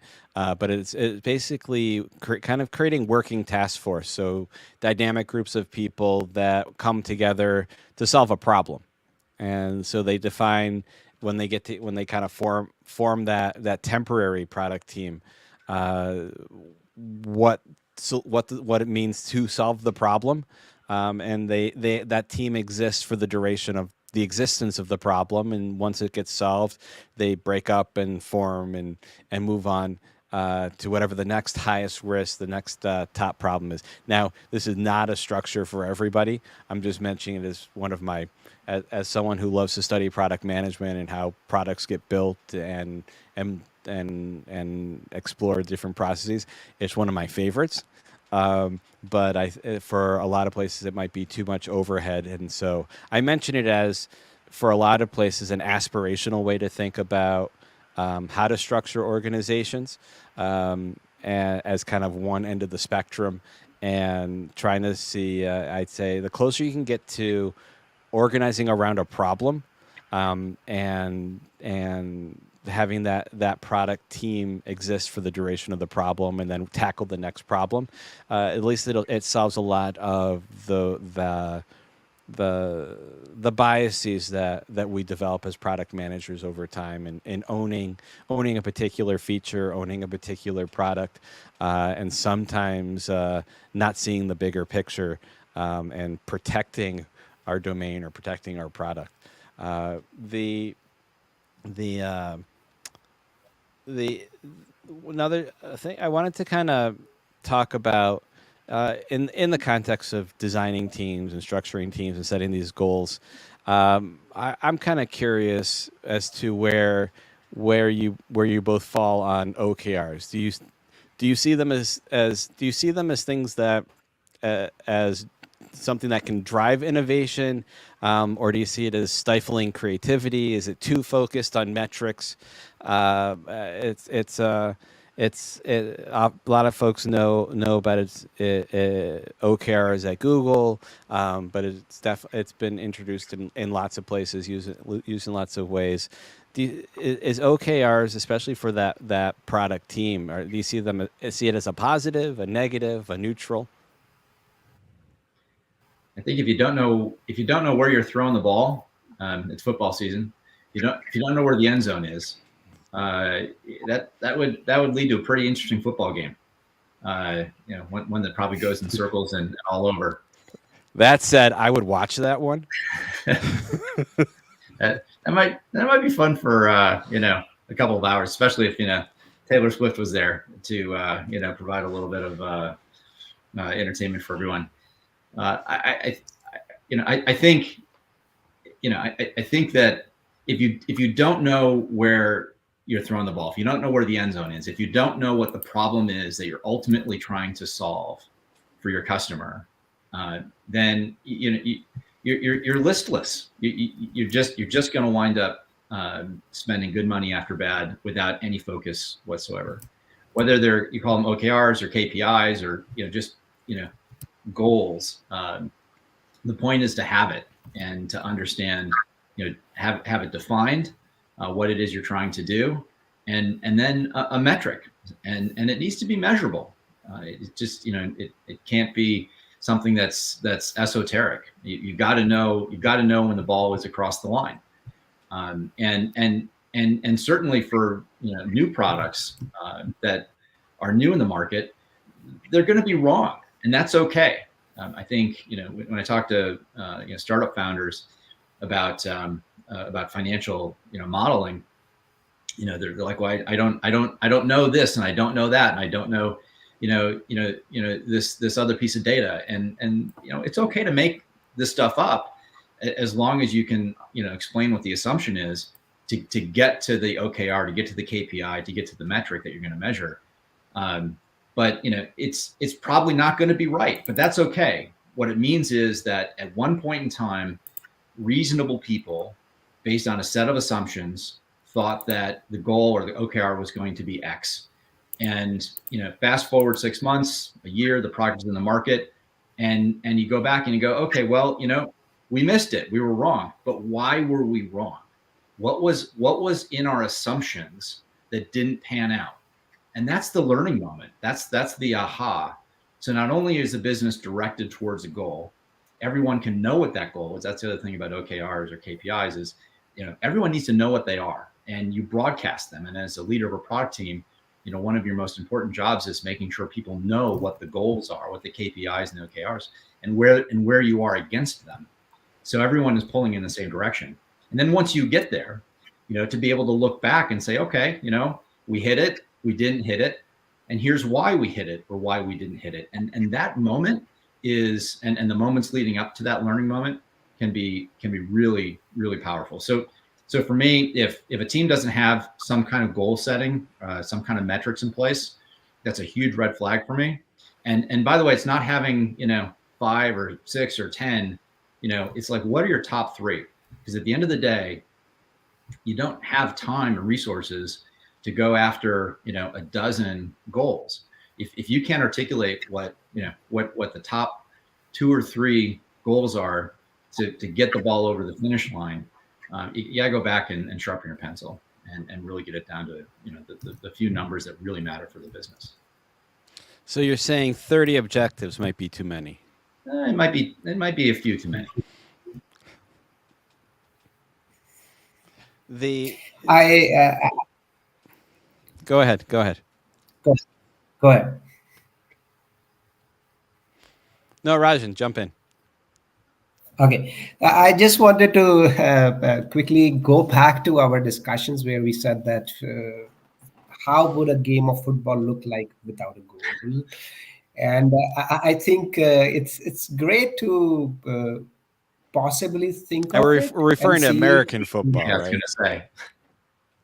to say. Okay. And I also came up with the tagline like a goalless game of football. Just publish that and see how many people are interested about it. Because sometimes these crazy thoughts and ideas Isn't that may soccer? produce great. Yeah, it's fun. Yeah. So yeah, I just wanted to start off with that on a lighter moment, but on the OKRs, I think James talked about all the relevant things, which is really important. OKRs, I would also say there's a quote from John Doyer, who wrote this book called Measure What Matters, where he says, "Ideas are easy, execution is everything." And I think OKRs really help you to execute stuff, because many times we as individuals or teams or organizations struggle with having a lot of ideas but not being able to work on any one of them. They lack that focus. So OKRs really help you to bring in focus to, as James was saying, like few of them. I would say start with 3 to 5 objectives per quarter, uh, and see if you can work on only on them. Create a focused environment, uh, create an alignment on people who will work towards those goals. The second big problem is misalignment. I, as an individual, is working on something, somebody else in my team is working on something else. We are not aligned towards that shared goal. So OKRs also help you to align on towards those shared goals. It helps you on bringing that focus that's required. And third thing, it's really important to measure your progress across that, because we and as humans uh, get that power whenever we achieve that little thing out of that big goal. So measure those goals after regular intervals. Give yourself a pat saying, yes, you did that little milestone. That will give you that push to achieve the next one. And you will be able to get through your quarter goals with that. Yeah, and Rajan mentioned John Doerr, and for those who don't know, that's who you have to thank for OKRs being everywhere. So if you want to go to the source, some good material there. How, go ahead. Just one last thing, not to interrupt your train of thought, but I think it's also it's important to make sure that the OKRs are attainable, and not necessarily even attainable, but maybe even some of the early ones, engineer some wins, for the team, for leadership, and there's nothing worse than setting a goal for the team that especially if you're in leadership, that you're going to live and die by with your leadership, and it's not to sandbag, but it's to get a little wind at your back, and it's not to set a goal that's so high and so enormous that you're destined to fail at it. You want to succeed. I mean, the goal here is to set realistic goals, but goals that are achievable, and a couple of your 3 to 5, make one a layup, so you get some momentum, and you get some positive vibes from it. Yeah, I would put out there a nuanced challenge to what you just said, James, in that I would the way I would advise someone with OKRs is to have your O's, those top line objectives be much as be aspirational. They should be achievable at some level, but aspirational. It should be kind of like hitting a grand slam. But those KRs, kind of those actions that you're gonna take to do the objectives, those should be the things that are much more doable. Kind of using the SMART acronym, that should follow more along those lines. At the end of the day, you're pushing yourself and challenging your team. Pushing boundaries, if you're kind of accomplishing around 70%, I think as kind of the standards go. So if you're kind of completing about 70% of your OKRs every quarter, you're kind of in a good sweet spot. If you're finishing 100% all the time, you push yourself harder, push the team harder. If you're kind of getting 10 or 20%, not necessarily a fault of the team, but something to look at and figure out what the blockers are, what the impediments are, or come on, team. It could be any of those. Yeah, no, I don't disagree with that. It's important that the team understand that that's the expectation, so that they don't, it's every quarter. It's not let's beat up the team time, and that people can get a sense of accomplishment, so they feel like they're working towards something. I would also bring in another lens to it, which is the lens of team maturity. And sometimes we as change enablers look at that lens very frequently. So if a team is very new to OKRs, I would go more with what James said, give them easy, achievable objectives to accomplish. That will give them that motivation to go longer. And if the teams are now into mature states, then give them aspirational goals where they are aiming higher than they can achieve. And Jeremy, like a true coach there. You used an acronym that I love, SMART. And if folks aren't familiar with a SMART goal, it's a goal that is simple, measurable, attainable, realistic, and time bound. So if that's your model for setting goals, you're on the right path, or at least the cares. Yeah. So as people are building their product teams, what advice do you have for how to instill a culture of adaptability and readiness for whatever the future may hold?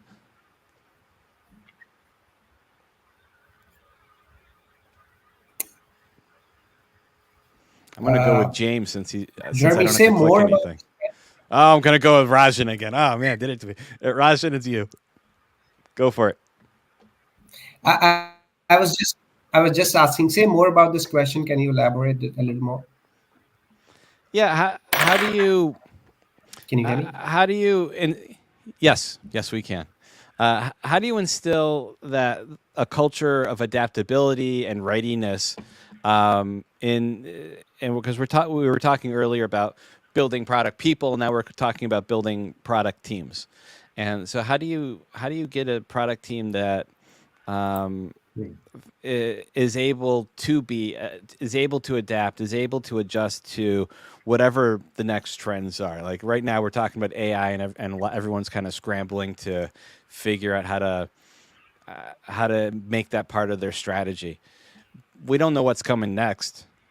I don't, at least. I don't know what's coming next. I don't have my crystal ball, but an important aspect of the culture of a successful team is to be adaptable, is to be dynamic, to kind of know how to roll with what comes next and integrate whatever these future trends are. How do you craft that culture? How do you instill that psychological sensibility? Yeah.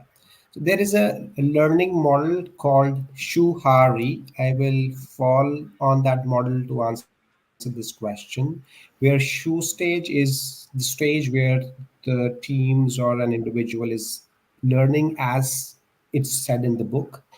Her stage is a little more advanced stage where he or she has learned enough. Now he or she started experimenting a little with what has been taught. And re stage is more where he's or she's like really advanced and starts teaching other people. So, in order to infuse adaptability and a culture where people are continuously reflecting back on the work and then adapting towards those things, I would say start with being at this shoe stage. Teach them why it is really important for us to inspect back and adapt to the changing needs of the customers, changing needs of the consumers, changing needs of the team members, and so on. Once they understand that it's quite important, start building some processes around that, like bring in regular retrospectives into your every sprint cycle. Look for opportunities to uh, make people talk about inspection and adaptation in your daily calls, why this didn't work, how can we improve that in everyday calls. So bring some processes around that. And then third, once they start following those processes, start going away with the processes and make them more like a everyday work life, like infuse that into individuals DNA, so they start doing that not only in these retrospectives but also in their everyday talks and everyday catch-ups that they do. So start with teaching, infuse some processes, go away with processes, and make it more natural for individuals. I think so. It's a great tee up. I think I just maybe get in the weeds a little bit on something, an aspect of what Rajan said, which is I think part of that is about enabling the team to hold itself accountable to itself. My co-founder with Ask Me he's amazing, amazing product guy. We actually worked together on Adobe Stock Photos, and finally found an opportunity to work together on a new product. And he's reminded me a lot of a lot of these things. Even though we're both experienced product people and founders, he reminded me a few months ago. He's like, we're going to use Jira, and we're going to use Jira Work, so Business Manager, and we're going to have tickets assigned to each of us, and we're going to go through every day the tickets, and we're going to hold ourselves accountable to each other about the work that we've taken on, and get stuff done. And I'm like, I'm face palming, and it's like, really, seriously, we're going to do this? And I got to tell you, it was great. It was just great. It gives transparency in the business. Now we've got multiple vendors. We've got a 6-person dev team. And this stuff's important. So I think it's a real cultural. It's a real cultural thing when the leadership is eating their own dog food in terms of the systems that are in place to help the team be visible and be accountable to each other. And I think that goes a long ways toward really keeping the team focused. And then with sort of the longer term stuff, I think it's in terms of the innovation and the roadmap that is beyond the reach of the next several sprints, and just getting the team to think, have an open mind and sort of have a growth mindset about where the product needs to go, because customers are never going to give you the revolutionary ideas. Customers will only ever give you the evolutionary ideas. But it could be as simple as ingraining a movie night or a time during the day when you're online. This is for a digital product, and you watch how the product is being used using a tool like Hotjar or Mouseflow. Just today we do it every Thursday, and we walk out of those meetings watching, having watched how a customer is using the product, not using it in the way we intended, and seeing exactly where the problem is and being able to go fix it, and then seeing even future functionality where the product's great, but just watching the way they're doing something in the product gives us inspiration for a new idea. that isn't relevant or isn't important right now, but it will be in a year. So again, I think those are activities that I think set the culture and paint a picture to the entire team for how you operate as a team, as a product team, how you stay focused and central to the customer, and the customer is always part of your job. You're always forcing yourself to watch how the customer is using the product, so you never get too far away from it. And then how you hold yourself as a team accountable to do the things that you said you're going to do. Just like you hold your dev team accountable every day for Scrum, there's no reason why the product team shouldn't also be held accountable every day for what they've committed to do that day and what they got done the day before and what their blockers are. Yeah, I think you both make a lot of really great points here. I would also add, I think always as a leader of a team, always be looking at how you can kind of boost transparency.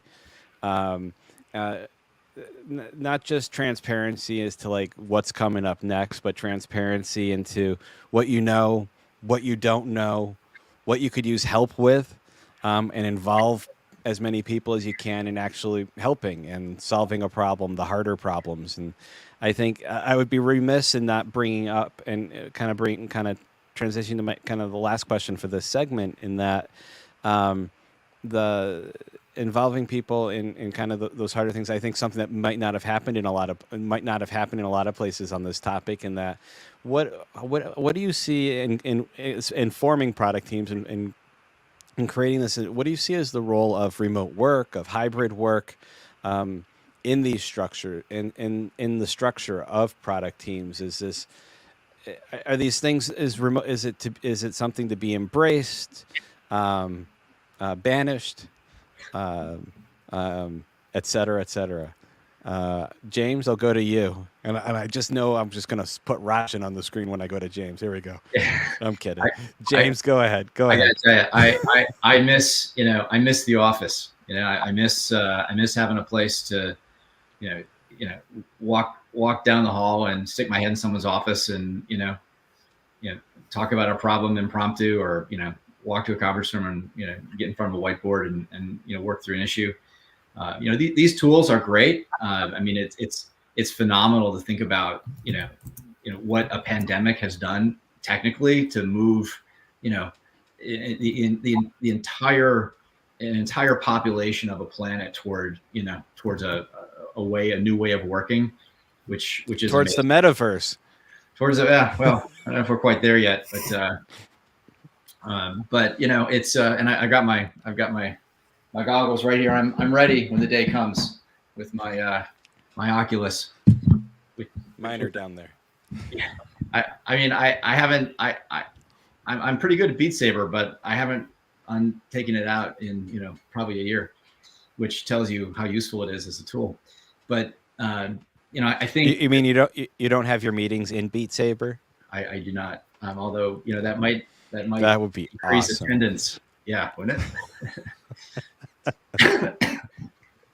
Talk about killing your OKRs. So I think look, I think we're clearly in a hybrid environment, and we're going to be. I don't think that's a bad thing. I think it actually grows the opportunity of the diversity of the teams that we can have. Geographically, creates all kinds of new opportunity. It creates new work-life balance because you can live anywhere you want and still go to work. But I think there is something special about coming together as a unit together with others. I think the die is cast. We're going to be what we're going to be for the next little while. But we should not forget that it is important to get face-to-face time with customers and with the people in our teams to build relationships that you really can only build face-to-face. It's there's body language, there's pheromones, there's all kinds of things that go into an interpersonal in-room experience that cater to building a relationship with somebody, and I think it's important. Rajan? I think it's important to think about the objective or big O of the OKR.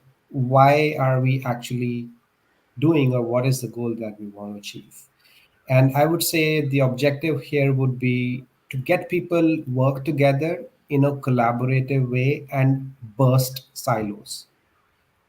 And I remember I was working in a company where it was mandatory to come 3 days a week. However, they have had this desk booking system that anybody can book in a desk at any floor, and then they sit on that desk. Although So people were like a hot desk. like hard desk, yes. Okay. Although people were going to the office 3 days a week, they were still working in silos because they were sometimes getting a desk on second floor, sometime on third floor, and so on. So we were Or not you able just to. find the hot desk farthest away from your team so they can't find you. Yes.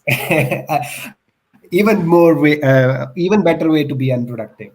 So I think whatever ways can help us achieve that goal to burst silos, we should look for those opportunities. Sometimes, or most of the times, it's better to have a co-located space where everybody sits together. You get to see each other faces. It's easy to talk in that manner because you know there's somebody sitting beside you. You will, even though you don't want to talk to, you will still talk to that person, and then you create that environment or build that trust over time. However, if that's not a possibility to build an environment where everybody sits together, look for opportunities or create some processes again around those areas, like have a high five call or something where people get to see each other, talk, chit chat, and all that other than work.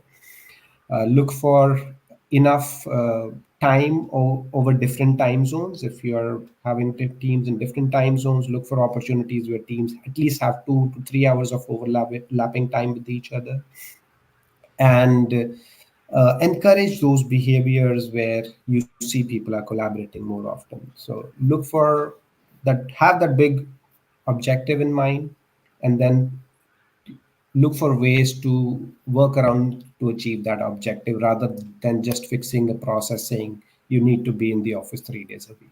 That doesn't help.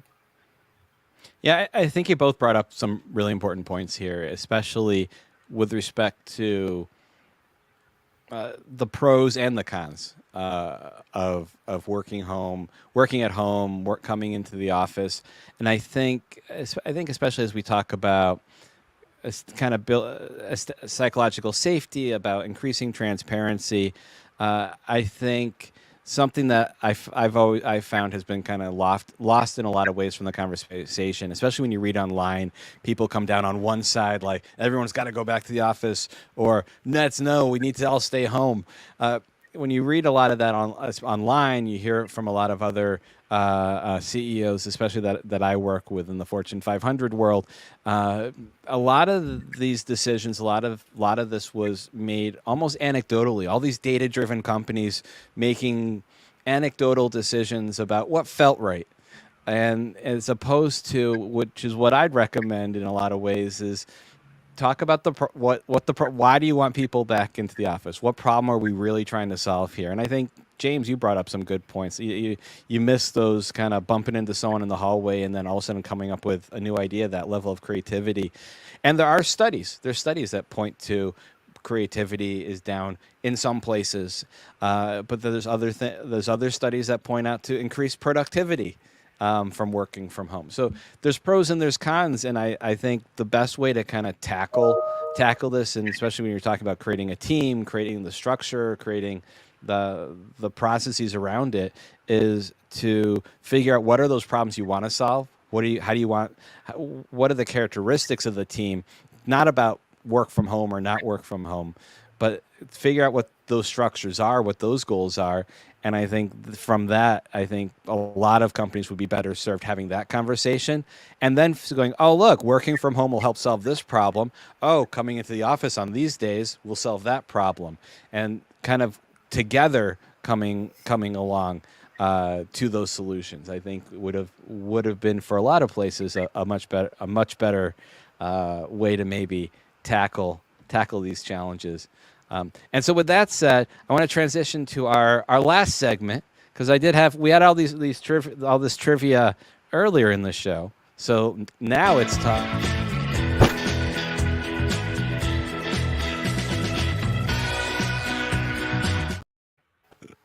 And so the first one that we're gonna go to here is if you let me just try to click so many buttons all at the same time. Which famous female tech CEO worked as a product manager at Google? Do we have the answers? I'm going to look around the room. Raj and James, who do we have here? But I will also talk a little bit about the question first. I think. Yeah, go for it. What do you want to say, Udall? Yes, this connects with what I was saying earlier, that product owner is a mini CEO, and this is an example where product owner who was the mini CEO created great products and then was promoted to the CEO of the company. And I think it's really important for us to think, when we are wearing that hat of a product owner, that we are CEO of the product and we have that responsibility to take the product to a level where it can scale huge and add a lot of user value. So I'll not give the answers. I'll possibly Okay. All right. Let me give a little bit more for everyone in the audience and everyone here. This person, while they worked at Google, they were employee number 20, the first female engineer, became product manager and various other roles. She most notably held the role of VP of Search Products and User Experience, or VP of Product and User Experience.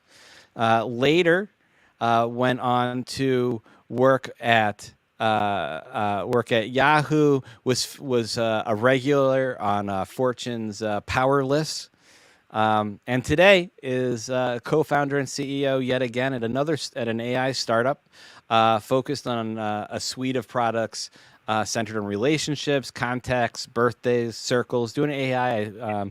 They started this AI startup a little bit before AI was the in thing. This company known as Sunshine is where you can find her. Do we have the answer, James? Marissa Mayer. Rajan, same answer for you, or you got something different? So it's the same. I think Becky also answered that over the chat. It's Marissa Mayer. Oh, Becky. I didn't see. I'm too busy clicking 5 million buttons over here. Yes, the answer is Marissa Mayer. All right, let's go to our second question. Second question / answer. Here we go. So, what is the name of the diagram that maps out the steps a user takes to accomplish a goal with a product? What is the name of the diagram? Anyone want to share their noodling? I don't know. I got to go with the flow on this one.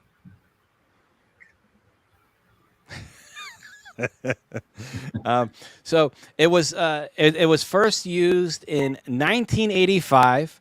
Chip Bell, Ron Zemke are credited with having invented it, having created it.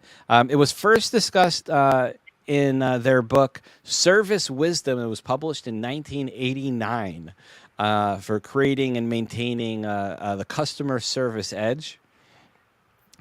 Very interestingly, it was also turned into a graphic novel, which I provided a link here for everyone interested. It's not often that a diagramming process here turns itself into a graphic novel, but it's a pretty great graphic novel there. And furthermore, it's seen as something that facilitates diverse team collaboration, narrative structure formation. The answer, I went a little fast, is the user journey map. And so one of our sponsors is Whimsical, and all the links to to the user journey map for this one, as well as the answer, as well as templates for the next question. You'll be able to find on whimsical.com, and I will provide links to that. So for all you product people out there say, man, I wish I had a template for X or Y or Z. Then Whimsical is a great place for that. You can see here's a bit of a template for creating your own user journey map and many other product management things. So this is why when I had the opportunity to welcome Whimsical as a sponsor, I'm just very excited to have that. And let's go to trivia question answer. Wait, trivia answer. We already got the question. Number 3. And for the third question, if you're creating an Eisenhower matrix, again, which you can also find on Whimsical, you're deciding what to do, what to delay, what to ditch, and anyone? You guys have the answer? If you have the answer, blink 3 times. I can't see your eyes. I can't see your eyes. I'm trying to get really close. I think I'll ask Rajan to do this one for me. Rajan? Do you have the answer? Yes, I think it's delegate. Okay, let's see. Delegate. Yeah, see how I delegate? I got you. Yeah.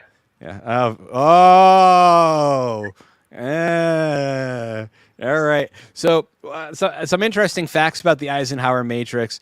So this comes from President Eisenhower, and he quoted, as it goes, an unnamed university president. And the quote went, I have 2 kinds of problems, the urgent and the important.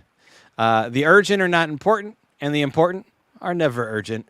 And so that from that basically came about the Eisenhower matrix, which is made up of urgent or not, important or not. So basically, it's a 2x2 grid, and you have do, delay, ditch, and as we'll see in a moment, delegate. And the reason it's called the Eisenhower matrix and that lowly university president is just at this point completely unknown and wasn't mentioned is quite simple. He wasn't president. If you're president, you get your name on whatever you want.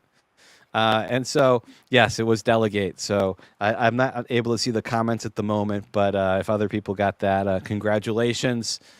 You answered another one of our trivia questions correctly. Hopefully everyone got all 3. If not, cool. And hopefully if you didn't answer all of them, cool, because then that means we are able to impart some new knowledge.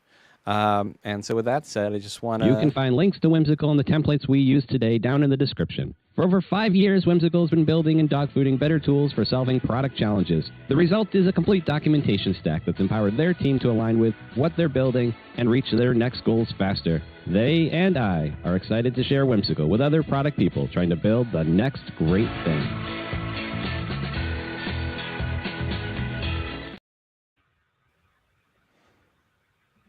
So with that said, as I try to get this last slide to do what I want, there we go. And so with that said, again, I just want to thank Whimsical for sponsoring us, and I think that they're going to be a great long-term sponsor with us. They've got great templates and the kind of stuff that I think every product manager can definitely benefit from here. That said, I want to kind of go around the room here and see if folks have any kind of final comments as we head towards the conclusion of our time here. James? I just we're going late here, so I don't have anything to say except thank you, Jeremy, for inviting me to join today's call. And Rajan, it's great to be on a panel with you. I've got a new startup, which is called Ask Me. And I think I mentioned it at some point during the talk, but would welcome your feedback and thoughts on the product. We've got an MVP out. It's blown up. Basically, what we're doing for content creators, like those on YouTube and TikTok and Instagram, people who are making great videos and great content, is helping them to aggregate, answer, and monetize all the questions that they're getting from their audience. It's hard to believe, but there's no unified way to do that if you're a content creator. And so we've got a new service out there to help them do that. And we've gone from 0 to over 700 creators on the platform in about the last 4 months, and it seems to be touching a nerve. But if you go to AskMe.com, you can set up an account. It's easy, it's free, and give it a try and let us know what you think. I'm going to have to go check that out. Rajan? Yeah, I would like to start by saying thank you to you, Jeremy, for getting me on here. At the same time, bringing in so much of energy. I think you're full of energy. I learned a lot from you today. I will kind of infuse a little more energy in the way I speak by learning from you. Thank you to you, James, as well. I think it's great to know so much of experience that you have had in building companies, and I learned a lot from you. Thank you for being there to all the people who are still there with us till now. I think that shows the kind of commitment that you have for the topic, and we really encourage and appreciate all those efforts that you have spent with us. I'm really passionate about any topics in terms of product, agile, creating things that can really help us solve problems that the consumers have in the world. So just in case you guys will want to connect after this offline, feel free to reach out to me on LinkedIn, and happy to chat forward on those topics. Again, thank you everybody for this great set of knowledge sharing platform. And Rajan, how do they find you on LinkedIn? Yeah, so let me say my LinkedIn is same. It's Rajan Julka. You'll be able to find by my name pretty easy. At the same time, the background that I have will help you guys differentiate me from others if there are people with a similar name. I will also post the LinkedIn handle over the chat option. Excellent. Yeah, that'll be great if you can post it in the chat in the comments. That'll be great. We'll help people get out and get in touch with you. And so I just want to say, as we wrap up this TPG Live and 2023, I just want to extend a very special thank you to both James and Rajan, and Ralph. I hope you feel better soon. For joining in this roundtable discussion on the future of product management career, as well as creating versatile product teams, and just so much more that we talked about, as well as the great questions that also came from the audience. And I'll just add that while this might be the great grand finale of product management events for 2023, TPG Live is always just the beginning of the conversation. And so from your host, me, Jeremy Horn, a.k.a. the product guy, I'd want to wish everyone a safe and happy holidays and a wonderful, wonderful new year. Again, I want to thank all of our off-camera roundtable attendees for their engagement and for submitting thought-provoking questions and comments throughout the discussion. Your participation is what makes these podcasts truly invaluable for the product management community. Whether you're an engineer, a brand new product manager, a designer, a salesperson, a chief anything officer, or merely product management curious, your perspective, questions, insights, and stories enrich our conversations.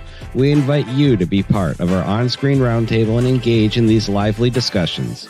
Don't hesitate to reach out by emailing me at jhorn, that is JHORN, at theproductguy.com. There are always more topics to cover, so in the comments below, Let me know what you'd like to hear discussed in future episodes. To stay up to date on all things product management, be sure to subscribe and turn on notifications. Thanks again to everybody. I'm looking forward to continuing the conversation on our next TPG Live, where diverse perspectives, continuous learning, and expansive innovation are empowering the product mindset one discussion at a time. Now go and amplify your impact.